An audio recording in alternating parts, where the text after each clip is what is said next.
Nalqawkom eżis aħwa, eżis telespettaturi ta' YouTube, Facebook u anka televizjoni. Nirringrazzjawkom li qed tingħaqdu magħna illejla għal din ix-xandira u għal dan il-messaġġ ejn nitolbu flimkien. Misqaddis nirringrazzjaw klijenti qed issejħilna, qed tallimna, qed tarmana u qed tippreparana għaż-żmien li aħna qed ngħixu fihom. Mula qaddis inti tkompli tmexxi l-poplu tiegħek kif dejjem inti għamilt fil-passat żminijiet li għaddew u dejjem tibqa' tkompli tagħmel hekk. Spiritu Santu, kellimna llum bl-aktar mod ċar u għatina qalb fejn il-kelma tiegħek tiġi milquha b'unur, b'ġuħ u b'volontà sħiħa lejk mulej. Nilqgħu il-kelma tiegħek mulej u nafu li qatt iktar ma reġgħu nkunu l-istess iktar f'isem Ġesu Kristu. Amen. Morru fil-Ktieb tar-Romani kapitlu 8, dan huwa l-ħames messaġġ fuq kif tħalli l-Ispiritu Santu imexxik. Kif tiġi mmexxi mill-Ispiritu Santu. Illejla s-sottotitolo ikun il-mulej Alla Spiritu ikkellmek fl-Ispiritu. Jekk aħna ħafna minna nafu l-lum il-ġurnata, il-bosta minna nafu, tallimna, smajna l-skrittura, smajnijom bċertu passaġġi biżejjed kemm il-darba, li Alla huwa Spiritu. Ġwanni 4, versu 24. Alla huwa Spiritu. Min jadurah, min iqimu, min uħobbu, min jimxi miegħu, jaf li Alla relazzjoni li aħna għandna mal-mulej hija mal-Ispiritu tagħna. Amen. Issa aħna ftit ilu kont għamiltilkom sensiela ta' talim li aħna kulħadd jgħid jiena Spiritu, għandi ruħ u ngħix ġo ġisem. Ir-radio commander Alla li huwa Spiritu jikkomunika bil-komunikazzjoni tiegħu mar-receiver l-Ispiritu tagħna. Ir-reċipjent huwa l-Ispiritu tagħna, mhux il-moħħ tagħna. Din hija isimgħuni sew dal-statement li ħanejdilkom. Il-battalja sakemm aħna għadna fuq din id-dinja, grazzi mulej li titkellem mal-poplu tiegħek, il-battalja li aħna għandna f'din id-dinja hija dejjem fir-realm dak li ngħidulu fir-ruħ. Dak li ngħidulu l-ħsibijiet, l-immaġinazzjonijiet. Meta d-demonju jattakka l-bniedem b'mod speċjali lill-Kristjan, jattak fl-erja ta' moħħok, jew kella tas-suke, tal-ħsibijiet tiegħek, tar-raġunamenti tiegħek. Mhuwiex f'qalbek. Fl-iskrittura ħafna drabi, kważi dejjem, meta Alla tirreferi għal qalb, mhuwiex qed jirreferi għall-organu, dak li inti tħoss tħabbat bħalissa.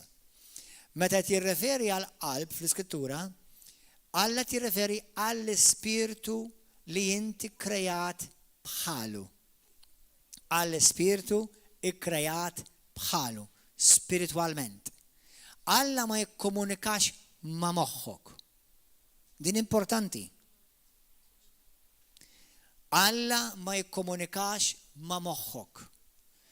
Ir-receiver mhuwiex moħħok. Ir-receiver mhuwiex ġismek. Ir-receiver huwa l-Ispiritu tiegħek. Isimgħuni eżis aħwa. F'daw l-aħħar xahar bħalma tkellimt magħkom, itkellimt ma' waliedi. Għax nemmen li waħda mill-iktar punti kruċjali għal Kristjan hija li jkun jaf jiddixxerni il-vuċi tal-mulej.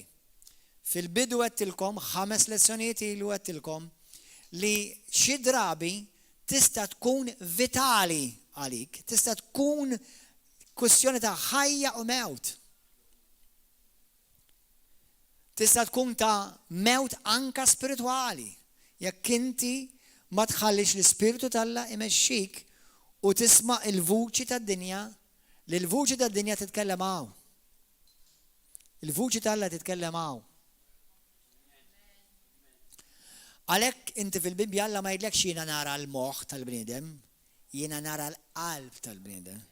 Liema qalb, jiġifieri l-organu li taħabbat qed nara l-ispirtu tal-bniedem, il-kondizzjoni tal-ispirtu tal-bniedem. Allura l-mulej jikkomunika miegħi u miegħek fl-ispirtu u nwedek li Alla tikellmek. Nwedek Alla tikellmek. Waħda mill-modi kif ħafna jisaqsuni kif nisma' lill-mulej, jiena Alla qatt ma jkellimni. Tibqax tgħid hekk. Għid jiena s'issa qatt ma smajtu. Mhux għadu ma kellmekx. S'issa għaddi ma smajtux jekk huwa dak il-każ. Però waħda mill-eżerċizzji li mhumiex daqshekk diffiċli huwa li inti titgħallem tqatta' ħin waħdek iżolat mal-mulej. Ħin tista' tisimgħu fl-istorbju ta'. Mhux qed ngħidlek li Alla biss ikellmek meta tkun fis-silenzju. Jista' jkellmek anke meta ddejja festa u l-sparar madwarek u Alla jgħidlek kelma. Tista' tkellmek tista' tkun ġo disco. Mhux qed ngħidlek biex tibda tmur id-disco. Sewwa imma qed ngħidlek għar-raġuni ħa ngħidlek għaliex qed ngħidlek għax jiena meta kont Sid Kristjan, meta kont ngħix l-Amerika, ġieli kont fil-bidu, kont għadni ma nafx ċertu affarijiet, ġieli mort nightclubs. Għasfin, għax jiena kont ballerin. Allura kont nisfen sew professjonali, kont imħur nisfen. Imma ġieli l-mulej kellimni fil-nightclub, kellimni fil-disco. Jew aħroġ il-barra minn hawn, jew nkella xi ħaġa oħra li fl-ispirtu jindikalek. Issa jiena kont naf li bħala Kristjan id-disco ma kienx posti. U inti taf li d-disco mhuwiex postok. Daqs li mhuwiex postok, il-bar toqgħod tixrob il-birra jew toqgħod tieħu groklak u groklem. Jekk inti m'intix kapaċi tara l-Kristu jagħmlu dak, laqqas għandek tagħmlu int. Għax inhaw inti nimitaw il-Kristu. Issa jekk ma jkollokx kelma profetika diretta ċara, hemm xi ħadd fil-bar li qed jitkisser spiritwalment, mur iġbdu. Mur dik xi ħaġa oħra. Imma li inti tgħid jiena ħammur il-bar, ħammur postijiet fejn taf li huma maħkuma mid-demonju, jekk m'intix mibgħut postok mhux hemm. Amen. Halleluja. Imma importanti li nifhem jiena u inti, allura meta jiena irrid nisma' mill-mulej, irrid niddajsektja, kulħadd jgħid niddajsektja lili nnifsi. Spiritu, ruħ u ġisem. Tafu x'ifisser tiddajsektja? Kemm minnkom ma tafux x'ifisser tiddajsektja? To dissect. To dissect tfisser taqta' u tifred biex tiddistingwi id-differenza. Taqta' meta inti qed għaxxar ħuta pereżempju. Taqta' l-ħut, mhux għax jiena ma tantx għaxxar ħuta ġifieri, imma milli nara fuq il-YouTube jew nara xi ħadd fil-familja tiegħi. Tiffilittja, tneħħi l-għadam għal-jom, tneħħi l-ġilda l-jom u tħalli l-laħam. Sawa, qed tiddajsektja, qed taqta', twarrab u tiddistingwi x'inhu t-tajjeb u x'inhu l-ħażin. Il-kelma tal-Alla tgħallmek tiddajsektja. Il-kelma tal-Alla, Lut kapitlu 4 vers 12, il-kelma hija ħajja xtejlek iktar. Taqta' iktar minn xabla żewġ tfixfar u hija kapaċi tifret tiddajsektja u tinfet u tifret bejn l-ispirtu u bejn ir-ruħ u bejn il-ġisem. Mela biex jiena nitgħallem iktar nittjunja, nkun receptor tajjeb, nirċievi tajjeb is-signal, irrid naf fejn Alla jkellimni. Għaw, dal-post, għal-kemm mhux għaw ta' propja, imma għax il-mind mhux bil-forsi huwa l-brain, il-mind huwa parti mill-persuna propjament, imma parti anyway. Imma ħafna mid-drabi aħna meta jkollna xi ħsibijiet u jtaqluna ma nagħmilx hekk. Nagħmel hekk. Meta xi ħadd jaqsamlek qalbek iweġġa' inti ma tagħmilx hekk. X'ġi. Tgħid, Jiġifieri nafu niddistingwu li jekk inti tirċievi xi kont tad-dawl u ma tax mi fejn tħallsu. Tibda tħok mhux qalbek. X'qed tagħmel? Tibda tħok rasek. Sewwa għax kif tgħid il-kelma tibda tinkwieta li aħna bħala Kristjani mhux suppost ninkwetaw. Meta xi ħadd jiddiżappuntak, joffendik, forsi jsewwek hux konxju jew mhux konxju, jirriġettak, jgħidlek kliem li jweġġalek qalbek. Aħna x'inħossu l ġieħ ġeneralment. Mhux iġieħ f'widnejna u laqqas fil-kubtejna u ġieħ ta' qalb. Mela hemmhekk qed nitgħallmu niddistingwu għax ir-receptor huwa l-ispirtu tiegħi. Issa bħala bniedem imwieled minn ġdid, bħala wieħed bniedem imwieled minn ġdid, l-ispirtu Alla lilek qed ikelmek. L-ispirtu Alla lilek qed ikellimni kontinwament. Alla mhuwiex mutu. Ġesu jgħidilna fi Ġwanni 14, meta jibgħatilkom l-Ispirtu Santu u ħajkellimkom. Ħajitkellem l-Ispirtu Santu. U fejn tisimgħu? Mhux hawn? Mhux hawn? Fl-Ispirtu. Kulħadd jgħid l-Ispirtu Santu ikellimni. Kulħadd jgħid wara jgħid il-kelma. Missi qadis, grazzi tal-li wellitni minn ġdid.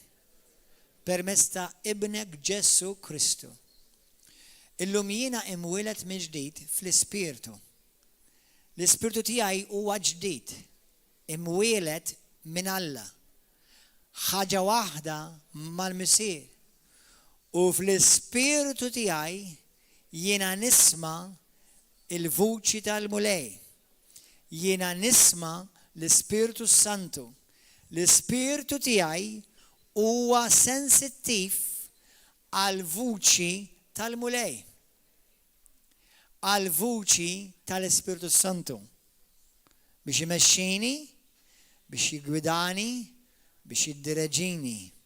L-Ispirtu tiegħi mhuwiex trux. L-Ispirtu tiegħi jisma' il-sidi. Amen, amen. Grazie Ġesu. F'Romani kapitlu 8,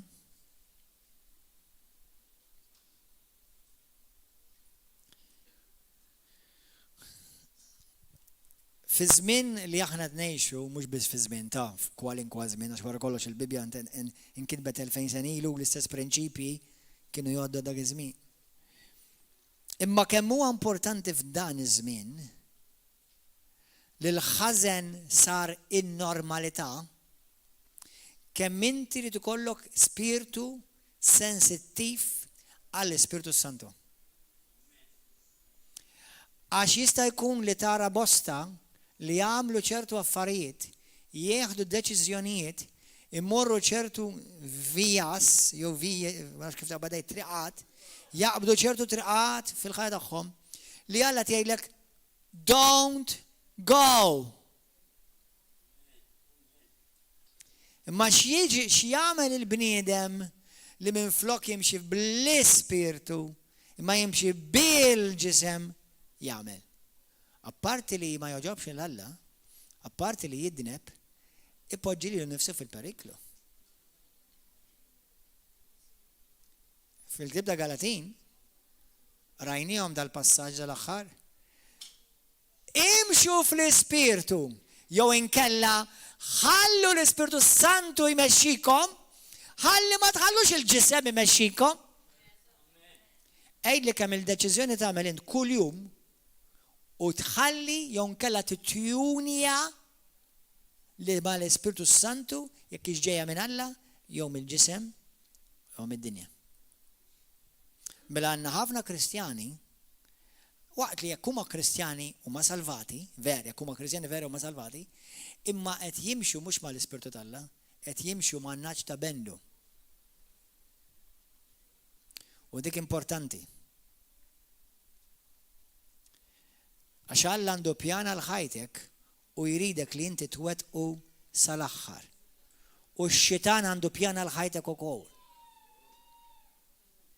U ħajuża l-ġisem, il-karnalità, ir-raġuni Amen?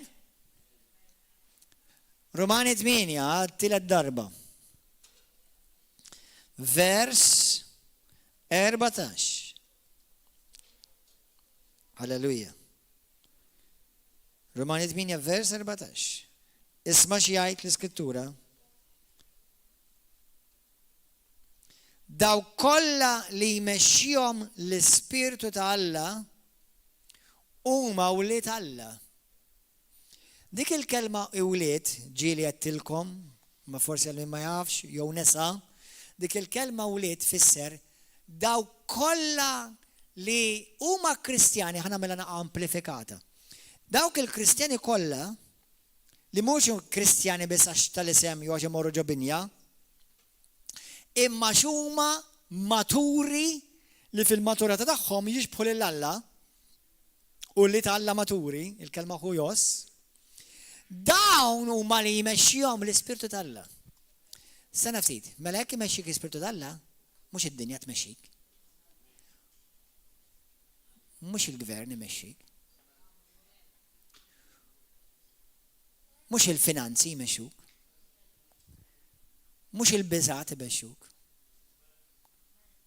Mhux il-limitazzjonijiet tad-dinja jmexxuk. Issa jiena mhux qed ngħidilkom li tkunu rebellużi kontra dak li huwa sew ta' avolja ma jkunx qed jgħidulek li tresena minn l-Ispirtu Santu. Ovvjament jekk inti xi ħadd tiġi jgħidli pastor jiena ma nħallas it-taxxa għax jiena mmexxi mill-Ispirtu Santu. Nista' nassigurak li l-Ispirtu Santu li kiteb il-Bibja jgħidlek għati ta' Ċesri dak li huwa ta' Ċesri u għati dak li huwa tal-Alla lill-Alla. U dak il-kuntest hemmhekk qed jitkellem fuq id-deċma by the way. Għax dak li huwa tal-Alla fil-kuntest kienet f'dak il-kuntest huwa l-ewwel frod. Xi ħadd qal li jiena m'għandix ma nistax inħallas id-deċ ma x'inħallas it-taxxa. L-istess kunċett li provaw għamlu l-Ġesu. Anyway, xi ħaġa oħra. Ma importax, just a side track, ma let's get on track again. Mela aħna li jmexxina l-Ispirtu Santu, kemm hawn minnkom vera, mhux biċċajt, vera, tixtieq tkun Kristjan matur. Holiday. Jekk inti tkun Kristjan matur, taf xi tfisser mhux faċli da. Mhix impossibbli, ma mhux faċli. Impossibbli mhijiex, imma faċli lanqas. Issa naf li hawn min jgħidlu le faċli biex tkun Kristjan. Għandi dubja jekk inti sid Kristjan. Murejt il-Kristu li ġorressa li pejdlu faċli. Ġesu jgħida li id-dinja ittikom il-problemi, kolkom il-challenges, ma jfissirx li għaxina Kristjan issa l-fidi għamlet l-affarijiet faċli, il-fidi tagħmel l-affarijiet possibbli. Imkien ma jgħidlek il-fidi tagħmel l-affarijiet faċli. Sewwa, m'hemm bżonn tkun xi teologu biex tifhem di. Imma għax inti issa qed timmatura, il-bniedem li matura, number one, huwa l-bniedem li investa. Kulħadd jgħid il-bniedem li matura huwa l-bniedem li investa. Inti ma tistax tippretendi tiggradwa mill-università u għadek laqqas komplejt l-ewwel lezzjoni tal-kindergarten. Issa l-università hija miftuħa għalik u l-korsis lesti għalik tista' tagħmilhom, imma tiggradwa pass. Issa ma tistax tkun Kristjan matur jekk inti ma tħallix il-kelma tal-Alla tbidlek. Jekk ma tħallix il-karattru ta' Kristu, ibidlek. Issa jiena u inti qed niġu trasformati. Ħadd issa fl-ispirtu diġkom għamilkom 20 lezzjoni fuqha. Fl-ispirtu jiena u inti diġà perfetti fl-ispirtu, imma tnimmaturaw fir-raġuni, fil-ħsieb, kif naġixxu. Sewwa meta inti żżomm lura u ma tidnibx, meta inti ikollok ħabżiet tgħid kelma u ma tgħidix, qed turi sinjali ta' maturità. Il-bniedem li huwa karnali l-sienu qisu bandiera. Li smajna messaġġ bomba bħallum ġimgħa. Jekk ma smajtuhx please morru żimgħuh. Il-sienu. Il-bniedem karnali jaġixxi fil-ġisem faċilment. Il-bniedem li mhux immexxi mill-Ispirtu Santu jagħmel deċiżjonijiet moħħkom hawn. Kulħadd ħares lejja. il-bniedem li ma jħallix l-Ispiritu Santu jmexxih, apparti li ma jistax joġob qatt l-Alla, apparti li Alla jgħidlu int għadek karnali tgħix fil-ġisem, sewwa imma il-bniedem li ma jimxix fl-Ispiritu Santu imexxih b'mod indirett id-demonju. Għax l-Alla ta' din id-dinja minnu? L-Alla tal-ħass minnu? U tal-pastar tul kaboċċi. Taf li ma ħasset nirreferju? Għax hekk kien ħoss. Le, il-ħass tiegħek mhux ġej minn Alla. Xtajt il-kelma u l-Ispirtu tal-Alla fik jixed u jgħid l-istess kliem bħal kelma. Mela l-bniedem karnali u tista' tkun ilek snin tgħid li int Kristjan, jaġixxi skont iċ-ċirkostanzi. Inħobb vera aħna ngħidilna merħla l-mulej, imma ċertu minnhom dik il-merħla huma parti minn naċ ta' Bendu, mhux in-naċ ta' Kristu.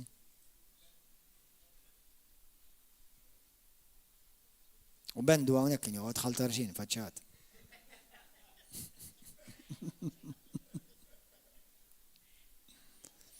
Mela jekk jiena ħanħalli l-Ispiritu Santu jmexxini, guess what? Ħajkolli nagħmel affarijiet li fil-ġisem ma rridx nagħmelhom. Ħajkolli nagħmel deċiżjonijiet li jmorru kontra l-inħoss. Kemm hawn minnkom ħassejtu tidu kelkom il-ħass biex tiġu l-fellowship bil-lejla. Jew kiltu kollu l-ħass qabel ma ġejtu hawn. Jiena kelli l-ħass li ma niġix. Le, għax forsi kelli għabtiet noqgħod nirrelaxja dak l-air condition id-dar.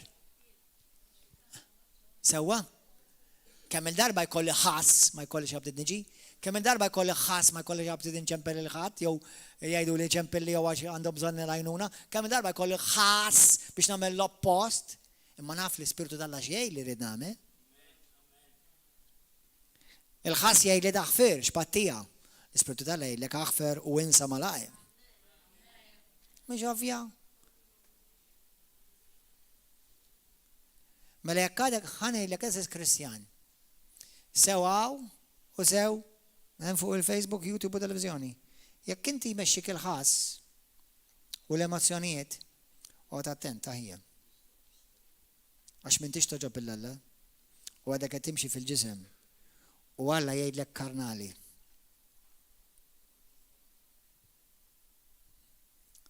U l-bnidem karnali ma jġob qatt l-Alla. Għax anka biex timxi bil-fidi, il-fidi tmur kontra l-ħass.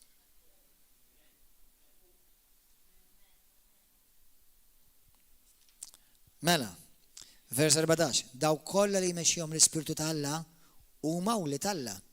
Dawk li jmexxihom l-Ispirtu tal-Alla, jiġifieri daw saru Kristjani matura. Qed taqbad di? Il-poplu tal-Alla li jmexxih l-Ispirtu tal-Alla li llum iddeċidejt jiena rrid nimxi mal-kelma u mal-Ispirtu tal-Alla, jien qiegħed fil-proċess issa ta' verament nimmatura. Il-bniedem li jmexxih l-Ispirtu Santu ma jaġġilx b'deċiżjonijiet tal-ħass. Emozzjonijiet tal-ġisem. U tal-ġisem jista' jkun xi kultant rabja, offense, nżomm f'qalbi. Ħa nagħmel naf li mhux kulħadd, imma ħa nagħmel sqarrija ġenerali. Ħafna nies ma jiġux il-fellowship għax huma karnali. Ara ma tmux tiġi tgħidli l-Ispirtu Santu qallek tmux il-fellowship. Mela min qallek ma tiġi il-fellowship? Mela għandna turrun Kristjani li meta nafu li Alla jrid ix-xirka fil-knejjes fejn Alla waqqafu appuntati minnu b'ordni divina mhux b'xi ribellioni u jeżistu fid-dinja dawk. Sewwa inti taf, ma tistax tgħid ma rridx imur, ma rridx ingħaqad ma' ħuti, Dak mhux ispirtu tal-qalbi da.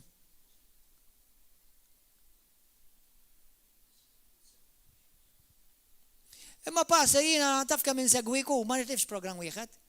Allura inti minn dak kollu li tisma' qatt ma ħabat xi ħaġa miegħek u ħin kollu ngħid l-importanza tax-xirka u l-importanza taqra l-kelma, l-importanza li taħfer, l-importanza li tobdi l-kelma tal-mela minn dak li tisma' x'qed tieħu. Ġas qed toqgħod tiffanzjani, naf li nħelu, ma ġas tarani għax tiffanzjani. Inti jekk ħatara lili jew xi ministru Alla tal-Alla ieħor, żgur jekk vera taraħ sew tisma' sew, żgur ħajoqtok x'imkien il-kelma mhux għax hu il-kelma. U jekk ħajoqtok, inti taf li inti x'inhi l-obbligu tiegħek issa tobdi. Tobdi. Mela għandek bosta Kristjani ma jixxirkux basic affarijiet żgħar ngħidlek, għax għadhom jimxu fil-ġisem skont l-emozzjoni karnali. Amen? Ftit ilu smajt, believe it or not, smajt żewġ messaġġi differenti, mhux smajthom fit-tul ta'. Smajt żewġ preachers differenti ta' fama internazzjonali nistalla.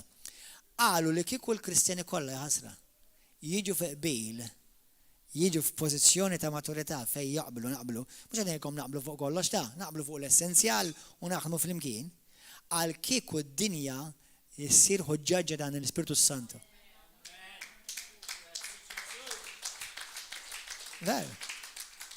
Mux jienet ta' di, ħila li hija żgur ix-xewqa tal-mulej. Imma x'għandna ħafna fil-ġisem ta' Kristu għadhom babies. Għadhom mhux vera teħallu l-Ispirtu tal-Alla jmexxihom. Anyway, komplu. Vers 15. Għax intom ma rċivejtix l-Ispirtu li jwassalkom għal jasar biex terġgħu taqgħu fil-biża', imma rċivejtu l-Ispirtu Santu li jagħmel minnkom u li tad-dettivi u li biħa aħna nistgħu ngħidu Abba, Missier. Dan l-Ispirtu jixhed, kulħadd jgħid l-Ispirtu Santu jixhed. Flimkien ma l-Ispirtu tagħna li aħna iwliet Alla. L-Ispirtu tal-Alla jixhed, kulħadd jgħidha l-Ispirtu tal-Alla jixhed ma l-Ispirtu tiegħi li jiena ta' Alla. Ovvjament, ta' Alla Malti ħażin, Talla. Ma biex niddajsektja mela l-Ispirtu Talla li jien irċevejt jixhed miegħi li jien ta' Alla. Bears witness bl-Inglis sejlek li jiġifieri jixhed. Jitkellem li tfisser ukoll jgħid l-istess ħaġa l-Ispirtu tal-Alla u l-Ispirtu tiegħi jgħidu l-istess ħaġa. Li l-Ispirtu tiegħi huwa l-evidenza tal-vuċi tal-Alla u dak li jagħti xhieda. L-Ispirtu tiegħi jagħti xhieda. Dak l-Ispirtu tal-Alla tiegħi hekk hu. Amen. Alleluja. Eżis aħwa, jiena u inti imsejħin biex nħallu l-Ispirtu Santu jagħti xhieda. Issa, ħafna minn nies ħanejt Kristjani jaħsbu li meta Alla jkellmek, meta l-Ispirtu Santu jmexxik, tisimgħu dan il-leħen bidel il-widna. Number one, mhux qed neskludi li Alla jekk irid ikellmek u tisimgħu b'din il-widna. Saret u tistessi. U b'din il-widna wkoll, just in case. Imma inti ma tistax tisimgħu b'din il-widna. U ngħidilkom għaliex, għax dik tiegħi.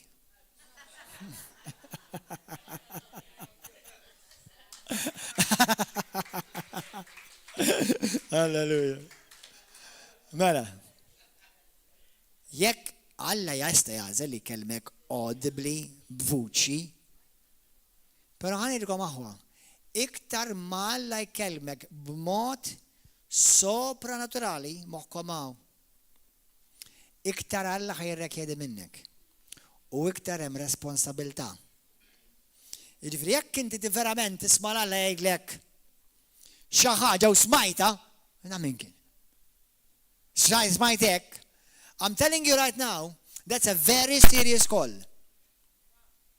It's a very, very serious call. And something big is coming. Fl-esperjenza tiegħi darbtej smajt il-mulejek. Darba meta l-mulej qalli ħanibatek Malta. Li jiena naf ma rridx. X'in kont kontent l-Amerika u kont kelli ħbieb u kelli dak kolli għandi bżonn. Illum għandi ukoll dak kolli għandi bżonn ningrazzja Alla, imma ma rridx fin-natural niġi.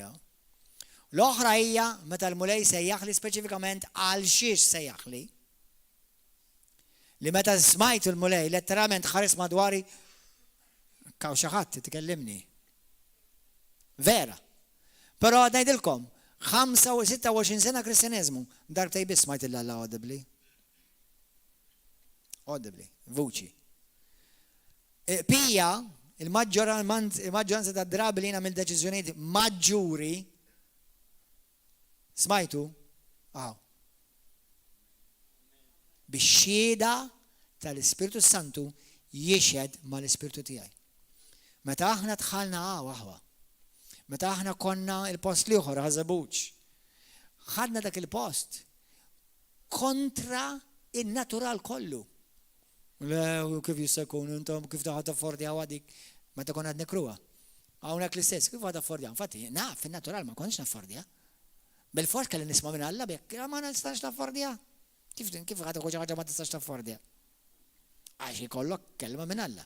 Sad-dinja da jsejjaħlu ġenn. Imma jiena nsejjaħ ġenn meta inti tagħmel l-affarijiet fattik il-mod tiegħek u Alla jgħidlek mela if it's your will, it's your bill. But if you do my will, then I'll take care of the bill. U dawn huma proċessi titgħallem. Tistennix il-Alla ħajdlek irridek tmur l-Afrika u jkollok krusejt ta' 1,000,000 ruħ u tmur l-Afrika ħadd ma jaf bik u forsi ssib xi ħadd jiġi jisimek wara ġiġra. Tifhem? Ibda l-eżerċizzju ftit, ibda mill-eżerċizzju ta' smajt Alla, obdi. Jista' jkun il-mulej jgħidlek, pereżempju fil-ktieb ta' Ġobb jgħid. Vuċi qajtli itlgħu. Ma qajtli inżelgħu. Issa, meta nibda nitkellem fuq dal-affarijiet nibża mir-redikolaġni. Kristjani taqgħux fir-redikolu.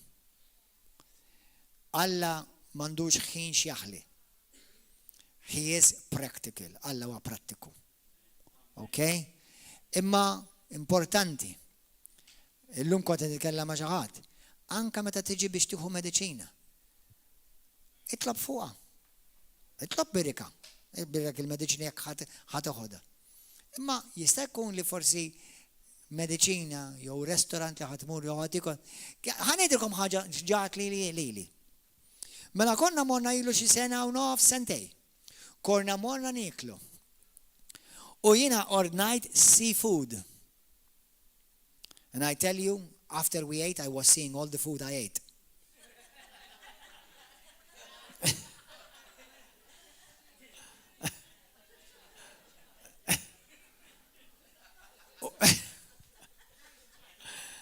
Amen. U fl-ispirtu tiegħi ma bis-sejtat ngħidilkom Alla. Aħwa. Bdejt inħoss il-spirtu tiegħi tiklux. Is-sejt li inti beda jkollok il-ġuħ fil-ġisem. L-Ispirtu Santu jrid tkun jgħajja daqsxejn. Avolja ma kellux għalfejn jgħajja tax smajtu. Imma ignorajtu. Dispjaċini ta' għax is-seafood kollu ħareġ. U bdej ngħidlu nindemmu lej it-torti għax inti indikajt li fis-sport tiegħi biex ma niklux dak il-platt u blajtu. Kemm importanti. Għajnom l-obad kien valenu, kien għadilni. Kemm kienet importanti li nabdi? Bajt ħajni ringrazzja lill-Alla. Imma ħanejdlek. Kont qisni bħal wieħed baħri fis-sakra u beda jirremetti dak kollu li qalet, ha? Naf li għadin qabbatkom il-ġuħ iġud minnkom, użommu.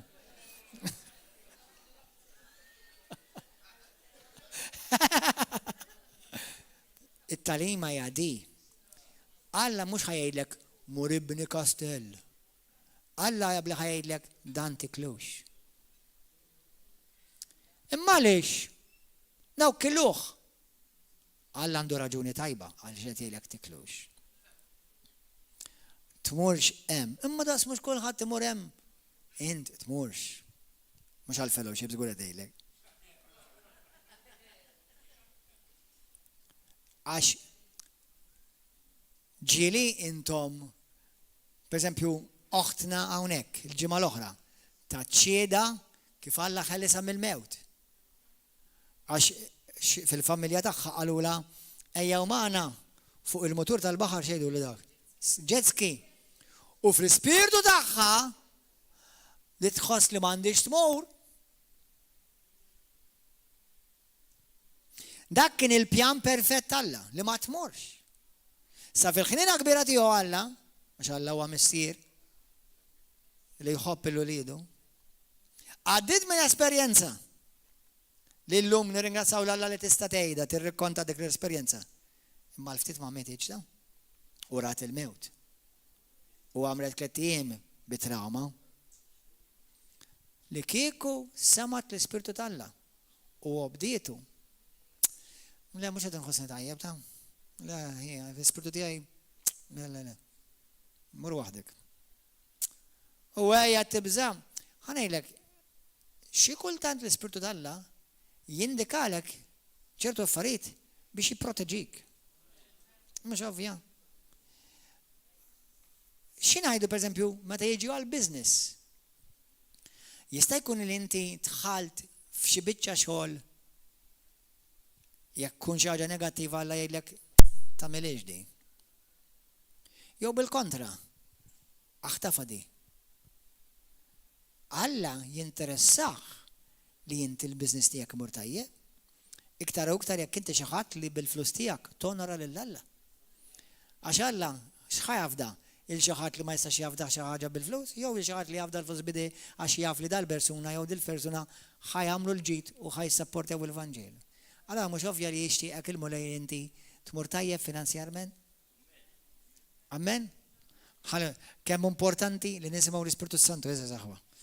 Alleluja, grazzi mulej. L-Iskrittura tgħidlek l-Ispirtu tal-bniedem hija l-lampa tal-mulej. Eża saħwa il-hemm il-bniedem ta' ġewwa u hemm il-bniedem ta' barra. Alla dejjem ikellmek fuq l-Ispirtu fil-bniedem ta' ġewwa. Halleluja. Kulħadd jgħid l-Ispirtu tal-mulej, l-Ispirtu Santu imexxini permezz tal-Ispirtu tiegħi. Amen. Mhux bil-ġisem, mhux mal-moħħi, ma mal-Ispirtu tal-bniedem ta' ġewwa. Grazzi mulej. Illum dal-għodu, mux s-soltu li ma għom kmini fil-3 nofs u bdejt naqra l-Bibja. U bdejt naqra per eżempju fil-ktib ta' Filippin kapitlu 1. U Pawlu jgħid jitkellem kif kien hemm żewġ aħwa u li ejja naqrawa malajr, marru hemm. Morru Filippin, marru hemm malajr. Filippin 4. Filippin 4. Vers 2. Lil-Levojda u lil-Sintiki nitlobhom bil-ħerqa biex ikunu ta' thema waħda fil-mulej. Eżis aħwa, di ħanuża parti minn dal-messaġġ. Xi kultant aħna l-Kristjani noħduha kbira għax ma naqblux jew ma niftemux fuq ċertu affarijiet. U t-tnejlu ma l-persuni jħobbu lill-Alla. Vera? Ismaw, għara xejn Pawlu da. Kien hemm żewġ nisa li kienu jaħdmu mal-apostli u jaħdmu fil-missjoni. U qalilhom għal Pawlu li lek ukoll nitlob sieħbi Sizugu, ismijiet vera sbieħ, għara ma tmux issemmi li t-tifel tiegħek Sizugu.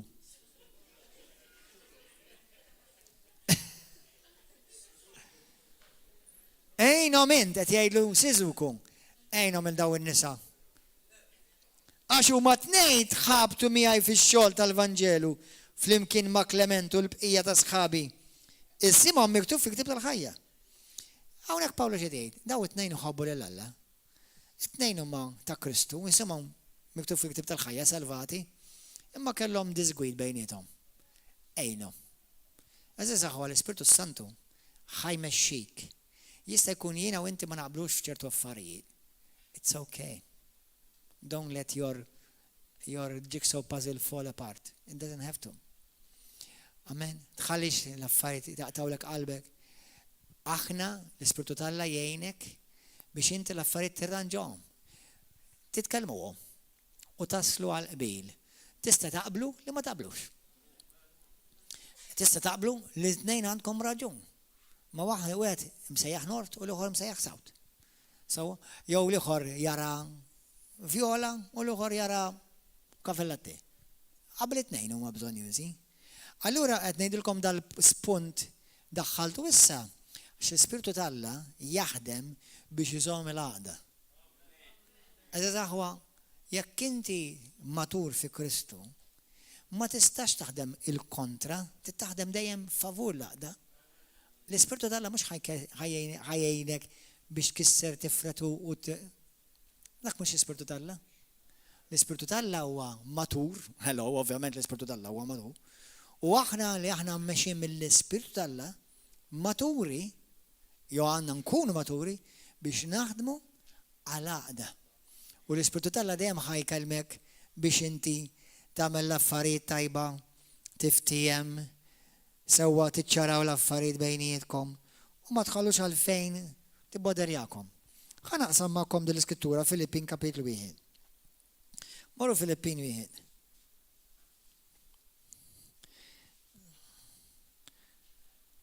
Thank you, Lord. Vers 23. Hawnhekk Pawlu qed jiddistingwi bejn l-ispirtu u l-ġisem tiegħu. Pawlu qed jgħidek, x'naqbad nagħmel ma nafx, ninsab bejn ħaltejn. Min-naħa l-waħda nixtieq li nintemm u nkun ma' Kristu, li jkun ħafna aħjar għalija. Min-naħa l-oħra jekk nibqa' ngħix fil-ġisem, ikun ħafna aħjar għalikom. Xi Kristjani ġieli saqsu, Pastor, meta mur il-ġenna, ħanarafhom il-ħbib tiegħi il-qraba? Inti bħalsa tarafhom? Il-ġenna ħatarafhom. Għax aħna narfu li xulxin anke fl-ewwel Korinti kapitlu 5-16 tgħidlek, mhux kont il-ġisem, ma fl-ispirtu. Il-ġisem huwa biss dik il-kowt, il-libsa li aħna nilbsu temporanjament.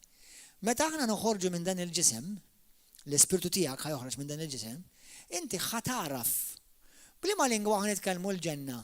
Bil-lingwa tal-ispirtu. Intank ġifieri? Le. Il-kelma, il-komunikazzjoni perfetta spirtu ma' spirtu. Għalhekk inti tista' tifhem kull lingwa l-ġenna għax ma titkellimx bl-Ingliż jew bil-Ċiniż, titkellem bejn spirtu u spirtu.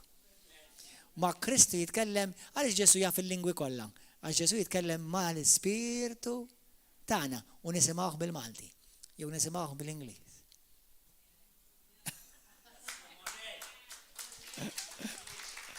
Amen. Alleluja, grazzi mulej. Allura eża saħwa, Pawlu ġed jgħid, jien l-ispirtu, kulħadd jgħid jien l-ispirtu, ngħix ġo dal-ġisem. Dal-ġisem mhux jien. Dal-ġisem huwa biss il-karozza, il-mekkanarju, il-vettura li jiena nuża biex imur minn bejn pont A għal pont B. Imma once li dal-ġisem, once li jiena noħroġ minn din il-vettura, minn din il-vessela, jien nibqa' jien.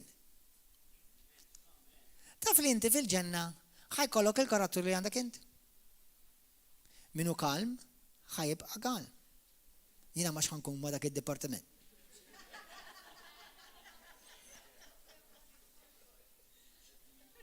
Issa meta ngħidlek kalm, jiġifieri mhux qed ngħidlek.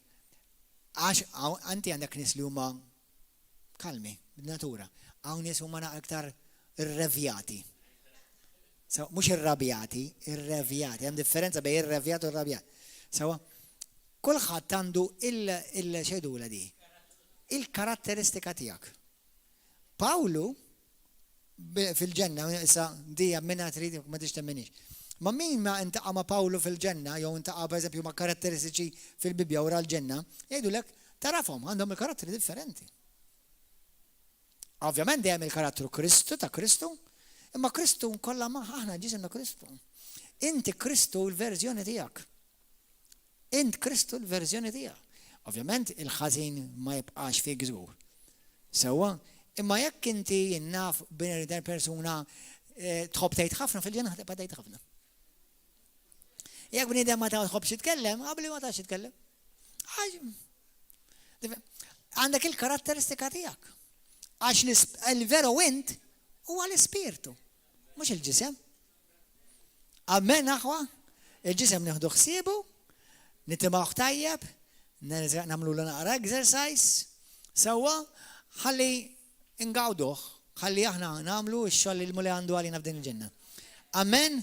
In the meantime, dejjem imxi fil-mħabba, imxi bil-fidi, imxi dejjem aħfer malajr. Kemm il-darba kellkom ċans taħfru dil-ġimgħa? Oli dek, kemm xaħat minnkom kellkom ċans taħfru? Aħwa nista' nipritkalkom messaġġ fuq il-maħfra kull ġimgħa. Għax dik hija l-iktar ħaġa li jiena u inti nintaqa' magħha kontinwament. Infatti ħafna mill-Kristjani, u dan huwa messaġġ ieħor imma ġas kemm ngħid hekk, jitbedu mill-mulej għax waqfu jaħfru. U bdew iżommu. Aħwa iżommx. Aħfer. Itallem aħfer. X-ispirtu talla jekk għandek ispirtu talla żgur ħajlek aħfer malajr. Żgur. Ma jekk għadek karnali u timxi bl-emozzjoni u għax jiena ġbajt, u għax jien iddejjaqt, u għax dak weġġani. Aħna rridu nimxu u li Alla maturi nimxu noġbu nimitaw il-Kristu. U jekk żvejjajt x'imkien, jekk fattar ta' x'imkien, erġa' Welcome to the club. Ta' dawk li fattruha. Amen. Halleluja. Ejja nitolbu. Grazzi mulej. Amen. Itolbu miegħi issa stesen u bil-bifqesi saħwa. Halleluja. Itlob miegħi, għid it-talba warajja minn qalbek miegħi. Għid it-talba warajja, l missi qadis. Number 1, jekk jiena weġġajtek mulej fl-aġir tiegħi, fil-kliem tiegħi, fid-deċiżjoni tiegħi, aħfilli. Min weġġani, min offendini, min jien inħossu li naqasni, naħfrilhom minn qalbi mulej. U nberrikom. Mulej illum niddikjara li jiena mwieled mill-ġdid. Għax Ġesu huwa s-sit tiegħi, il-mulej tiegħi u s-salvatur tiegħi. Nemmen li huwa l-eben tal-ħaj li jirrenja fuq ħajti fuq qalbi. Ġesu. Nemmen li l-ispirtu tiegħi jixħed jitkellem l-istess kliem bħal l-ispirtu tiegħek. Għatini l-grazzja mulej biex l-ispirtu tiegħi jibqa' safi u jibqa' pur qudiemek. Ħalli nkun kapaċi dejjem nisma' il-vuċi tiegħek u nħalli l-Ispirtu Santu imexxini. Mexxini mulej. Kellimni mulej. U llum ngħidlek għamel minni dak li trid int. Mulej bil-għajnuna tiegħek inti tmexxini biex nżomm il-għaqda, nimxi fil-maħabba, nimxi fil-paċenzja u nestendi ħnina u grazzja. Għax dan inti tajtu lili b'abbundanza u minn dak li nirċevejt jien naddeħ il-ħadd ieħor. Nirringrazzjak li smajtni, l-Ispirtu Talla jixxed ma l-Ispirtu tiegħi. L-Ispirtu tiegħi jisma' l-Ispirtu tal-mulej. L-Ispirtu tiegħi jobdi l-Ispirtu tal-mulej u ma nħallix il-ġisem jew ir-raġuni tmexxini imma l-Ispirtu Talla li jmexxini fl-Ispirtu tiegħi. F'isem Ġesu Kristu. Amen. Halleluja. Amen. Grazzi mulej. Grazzi mulej. Eżis aħwa ta' Facebook u YouTube u televizjoni, narawkom il-messaġġ li miss, nintaqgħu hawnhekk kull nhar ta' erba' u nhar ta' seba' sib fis-seba' ta' filgħaxija u l-ħadd fil-għod fl-10. Ipija God bless you, narawkom il-programm li